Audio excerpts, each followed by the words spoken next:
তো হচ্ছে, কষ্ট হলেও তো আমাদের উপদেষ্টারা আমাদের কোনো নজর বা সুনজর দিচ্ছে না। আমরা এত কষ্ট করে বারবার আন্দোলনে আসি, তা আমাদের স্কুলগুলা এমপি এবং স্বীকৃতি দিচ্ছে না ওনারা।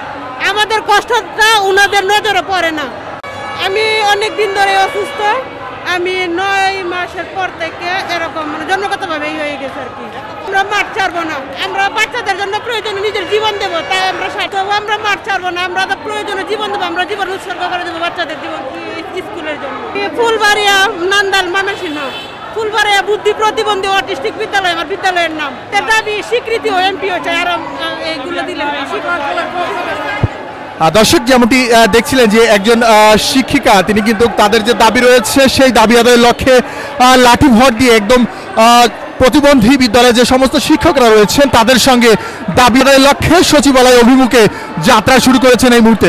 দর্শক দেখছেন যে তিনি লাঠি ভর দিয়ে একজন সহযোগী নিয়ে তিনি কিন্তু এগিয়ে যাচ্ছেন তার দাবি আদায়ের লক্ষ্যে।